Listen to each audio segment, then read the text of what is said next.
Control the center, and you can control the game. We may have heard that it's important to control the center and develop our pieces as close to the center as possible, but what exactly does this mean?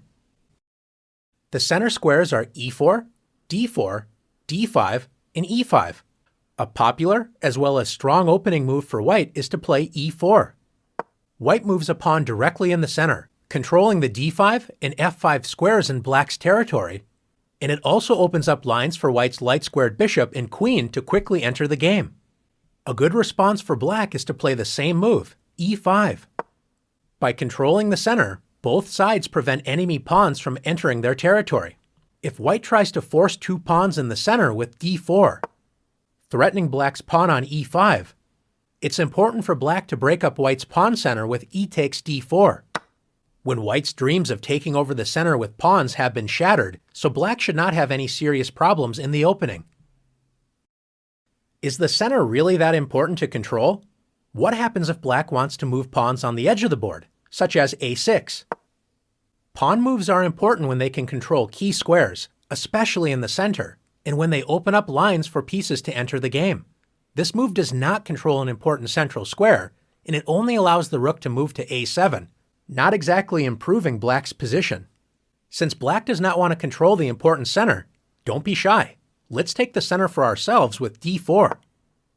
White's pawn duo control key squares in black's camp, c5, d5, e5, and f5, making it difficult for black to activate pieces on these squares.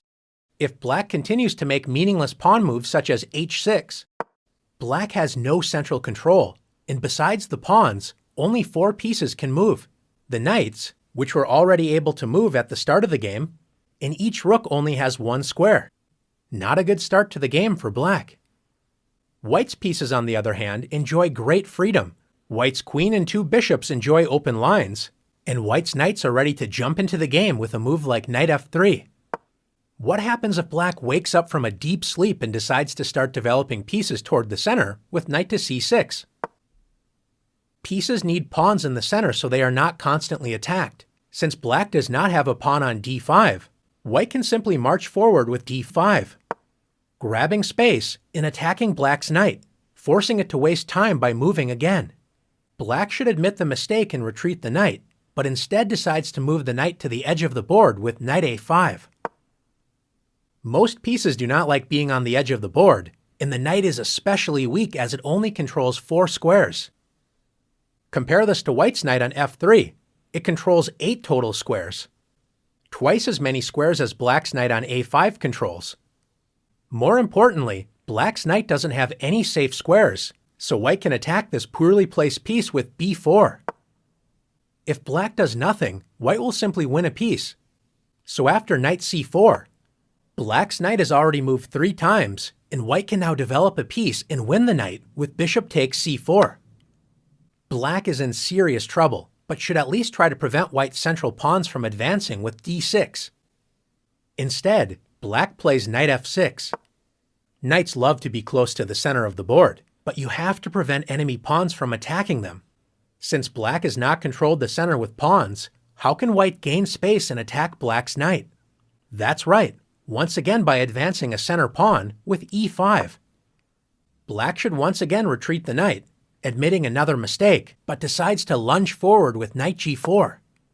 Notice most of black's escape squares are controlled by pawns. Even black's pawn on h6 prevents a potential knight retreat. How can white win more material? If you found h3, nice work. If black takes the e5 pawn, white simply captures it with the knight on f3. If black plays knight takes f2, at least grabbing a pawn before losing the knight, white should not be afraid to move the king. Let's win material with king takes f2. By controlling the center with pawns and actively developing pieces toward the center, white took advantage of black's careless play and is simply up 2 pieces with an excellent position. Now it's time to practice taking over the center in the challenges.